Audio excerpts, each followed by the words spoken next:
Hello and welcome to WED, Wellness and Environment Day, and this is the part 2 of the live video telling you about the international days for June 29 and 30, and today is the June, I'll be talking about the June 30 International Day, which is gonna be tomorrow. Tomorrow is the United Nations International Day of Asteroid. Where is it? Let me read it to you. Okay, this is a very short explanation on what is the International Asteroid Day tomorrow, June 30.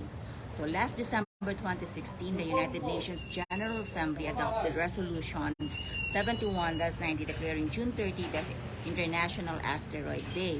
In order to observe each year at the international level the anniversary of the Tunguska impact over Siberia, Russian Federation on 30 June 1908, and to raise public awareness about the asteroid impact hazard.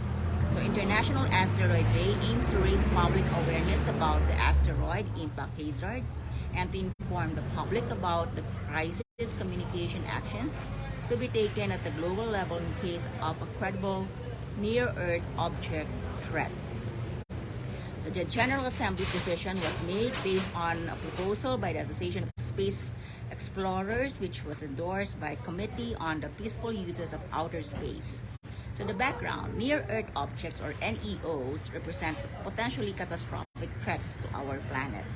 The NEO is an asteroid or comet which passes close to the Earth orbit. According to NASA's Center for NEO Studies, there are over 16,000 near-Earth asteroids discovered.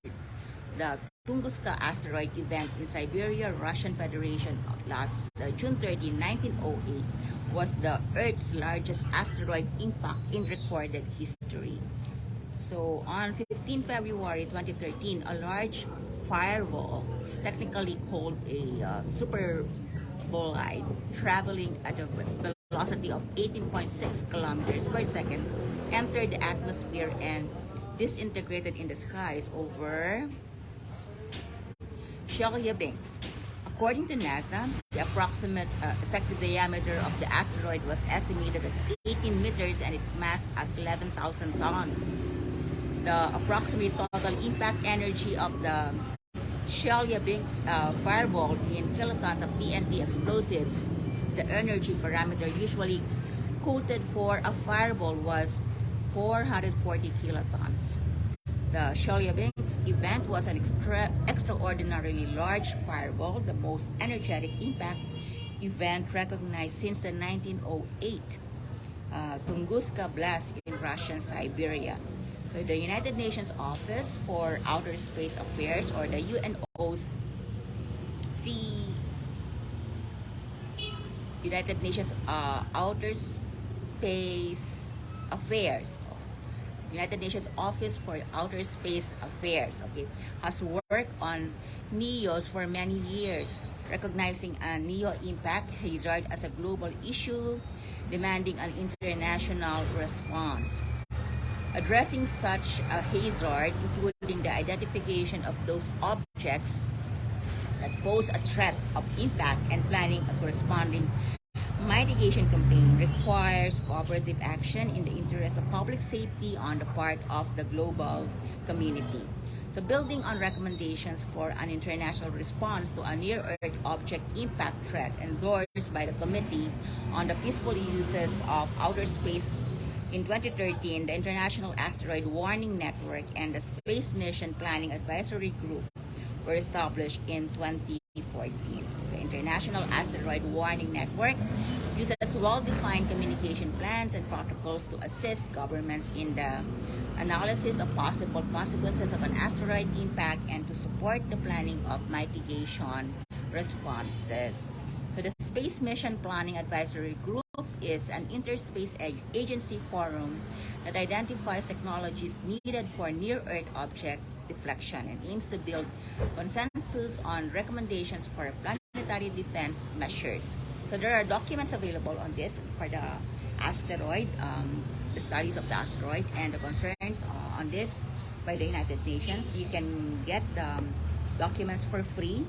You can download it, the resolutions declaring the day of the International Asteroid Day, the report on Third United Nations Conference on the Exploration and Peaceful Uses of Outer Space, the reports archive, the principles governing the use by states of artificial Earth satellites for international direct television broadcasting, the principles relating to remote sensing of the Earth from outer space, the principles relevant to the use of nuclear power sources in outer space, the Declaration on International Cooperation in the Exploration and Use of Outer Space for the benefit and in the interest of all states, taking into particular account the needs of developing countries, the Treaty on Principles governing the activities of states in the exploration and use of outer space, including the moon and other celestial bodies, the agreement on the rescue of astronauts, on the return of astronauts and the return of objects launched into outer space, the conversion on international liability for damage caused by space objects, the register of objects launched into outer space, the agreement governing the activities of states on the moon and other celestial bodies. And other useful links, the International Asteroid Warning Network, the Space Mission Planning Advisory Group, the NASA's Center for Computing Asteroid and Comet Orbits and their odds of Earth impact, the NASA Asteroid Watch, the MEO Shield 2, the United Nations Committee on the Peaceful Uses of Outer Space, the United Nations Office for Outer Space Affairs, the United Nations Coordination of Outer Space Activities, the International Day of Human Space Flight Day, and the International Moon Day, okay? The International Day of Human Space Flight Day is April 12, and the International Moon Day is July 20. And the World Space Week is gonna be on October 4 to 10. Okay, that's it.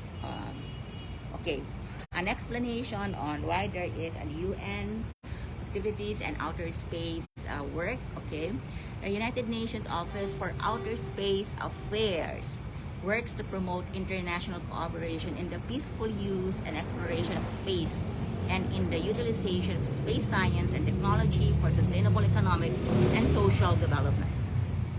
The office assists any United Nations member states to establish legal and regulatory frameworks to govern space activities and strengthens the capacity of developing countries to use space science, technology, and applications for development by helping to integrate space capabilities into national development programs. Okay.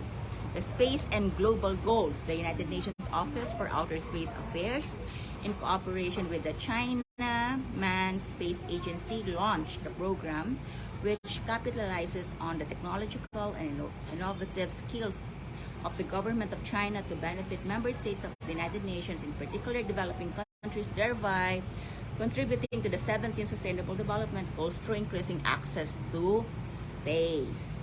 Right, so these are for science teachers, also for scientists, okay, also for those who are concerned with space exploration, okay, those who want to, who have this ambition or dream of working for the outer space, the NASA.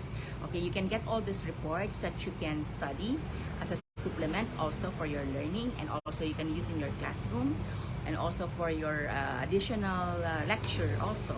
And why do we do that? Because the learning now is not limited on the Earth, but it is now the global space. Okay, see, that's why we need to innovate things, because we are not limited into the box anymore. All right, so see you for the next video. On the video 3 for the other day on June 30, and that is the day. Okay, do I need to give you a wellness tip for this? Okay, wellness tip for the International Asteroid Day. Okay, if there is